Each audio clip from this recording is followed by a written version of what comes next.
Hasan the Hun, Hasan Abi.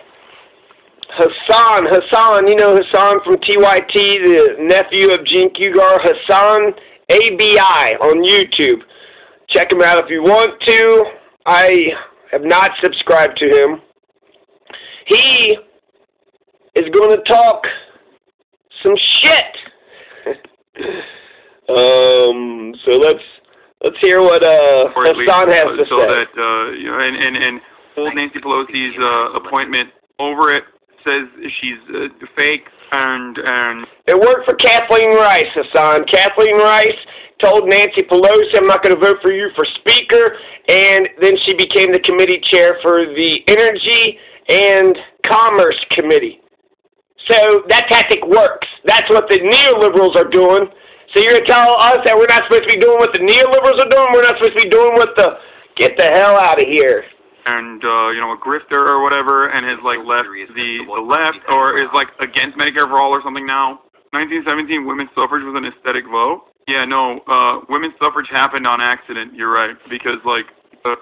So, did you see that? First he said, no, just aesthetic vote, but then he was like, oh, okay, yeah, I guess so. Congressional Democrats in the House knew that the Congressional Republicans in the Senate were never going to pass it, so they said they're going to go for it, and then, boom, oops, before you know it, women can vote. I'm so glad that they duped their way. Yeah, there was no mass mobilization or anything like that. It just happened purely when with this gamesmanship. Good accident, just a happy, fun accident. Kyle Kalinske. So that's incredible that Hasan Abi knows all of that about, you know, how did women get the right to vote? Because we have to direct action. You have to put, the system isn't going to do what we want, so we got to put outside pressure to force the system to do what we want.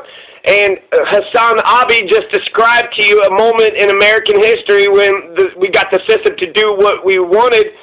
But we wanted it, but the system just did it because of some internal shit and some fucking conversations. They put it up for a vote because they didn't think it would pass, and then it fucking passed.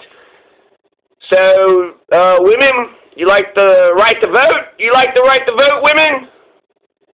There's some women that's opposed to forced to vote. But that's how women got the right to vote. And that's how we're going to get universal health care in America. Kalinske just turned on you. AOC, did you see that video? Oh, Kalinske turned on you. Guess who else? Crystal Ball. Guess who else? Jimmy Dore. Guess who else? Medea Benjamin. Cornel. Wait, he just named himself. We know, Jimmy. Everybody sees through you. So that was a funny moment there by, you know, Hasan Abi. Now, Hasan Abi is going to, you know, say something about Jill Stein and Tulsi Gabbard, and he's essentially just hinting towards, you know, all the other arguments that's been out there. So, yeah, Hasan Abi is going to say no. He's going to say no. He's going to say no. He's going to say, is this a valid criticism against AOC? Is this valid criticism? Yeah, it is valid, Hasan. Like, you live in a world where you are alone in your fantasy. Okay? Not really. Certainly will never be a revolution with conceding careerists like AOC. Here's my take on AOC once again. AOC is not the end-all, be-all of your movement. AOC is not the end-all, be-all of our movement. If you have this over-reliance on someone like AOC, then you are a silly bitch. She is a okay, you're a silly bitch if you have an over-reliance. Yeah, sure, okay. But AOC is a symbolic figure. You have 12 members of, you know, the super progressives, I guess you could say, or the true progressives. You got 12 true progressives in Congress, and that's it.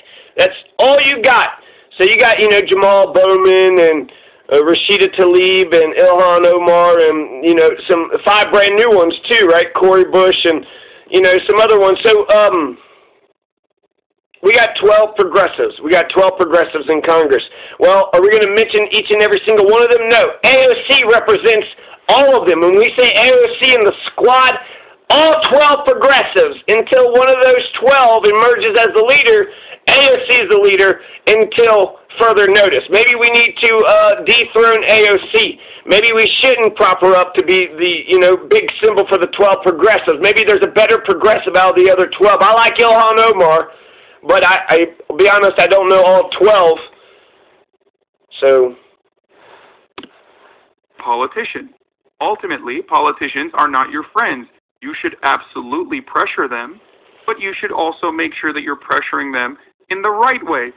you gotta do it the right way. So he wrote all this stuff, and he wants to, tell us his thoughts. He's got an ego, right? All these people, they're letting their egos, they're like the College of Cardinals for the Pope. They're the media, and they're all protecting Biden and AOC and all the fucking apparatus and shit. So Hasan Abi basically, touches on the right ideas, but then goes the wrong way, right? He says, well, women's right to vote was purely aesthetic. Okay, Jimmy, you got a point there, right? Then he says, you're supposed to pressure your politicians. They are not your friends, right? But then he says, this. You're pressuring them to do the right thing, expecting one fucking Medicare for all, like second-year congressperson to basically do a symbolic thing that you want her to do that is not going to get the movement or the symbolic performative arts like the Tank Man in Tiananmen, like Rosa Parks. It's all performative. Is a ridiculous thing to have grievances over. You're right. Voting for sanctions and allowing the F-35 to be developed in your state. All right, so let's hear what Nomiki Konst has to say. In solving this crisis, in protecting humans, protecting homes, making sure that families have food and jobs. Labor has the ability to use this crisis of the moment as leverage, and their members, workforce, as not only the face of this crisis, but the power that demands immediate relief.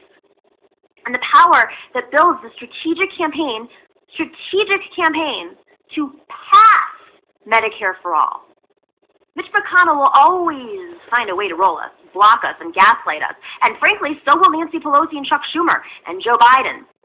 But labor has and always will be the collective force.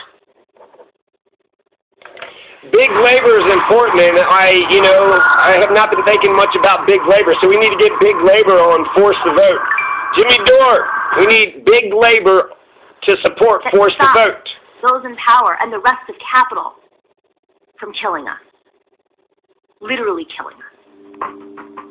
Okay, so she had made some actually interesting points. So Nomiki Konst, she says, no on force to vote. Jimmy Dore's taking Assad money. Ha, ha, ha, who gives a shit? And she had actually trained Libyan opposition for the Libyan War of 2014. So the opposition, I don't know if it was for the war, if it just happened to work that, but they became the founding mothers of the brand new Libya that had slavery. So, that's an interesting bit of information that came out about Nomiki. So Nomiki, she already knows that we're not going to get shit out of Joe Biden. We're not going to get shit out of the U.S. Congress. And she's saying that there's no coherent strategy. And we need a bigger totality, a better, bigger strategy. And so, okay, come up with a better, bigger strategy. Right now, people say that he's oversimplifying it. That's good politics. If you could cut an issue simple enough for any, average Joe to where they can understand the damn thing, this is simple enough. They can understand it. Jimmy Dore is right. Jimmy Dore has a good understanding of the system. And this is, it's almost like we need to go back to, it's just a bill, it's just a bill or whatever. You got to learn, there's three branches of government. You got to go back and relearn all this stuff because that's how politics works. I'm not supposed to call my representatives. I'm not supposed to tell people to, get the stuff that I want. There's a lot of things I want. I want, let's just put Jeff Bezos in jail. I want to end the war on drugs. We need to stop crime. We should install Jill Stein as president. Instant runoff voting. Fix our democracy. Put Jeff Bezos in jail for now. We'll figure out the charges later. But let's just put Jeff Bezos in jail. In poverty, in homelessness, in racism. Get $2,000 UBI stimulus per month till the pandemic is over. Stop police brutality. And get us some goddamn Medicare for all. So is this criticism of AOC valid? Yes. Yes, it is. I actually didn't catch it the first time, did you? My attention. I'm going to talk about Ben Dixon and him wanting to fight Jimmy Dore coming up next. Hasan Abi, you're wrong. Let's give Hasan, let's just go to the 12-minute mark. All right, 12:39. Hasan Abi, you get the last word. Again, mention that if AOC tomorrow said, we're going to fucking push for Medicare for all, I would not stand in opposition and say, oh, it's the wrong time now. Just remember that. Kamala signed on for Medicare for all. Exactly.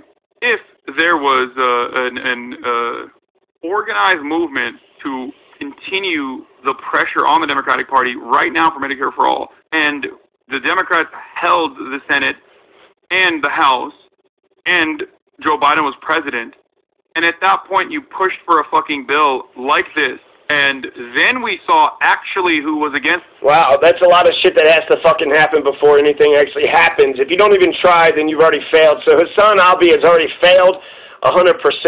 And I was thinking about something that Voss had said. Voss was like, look at the makeup of the House.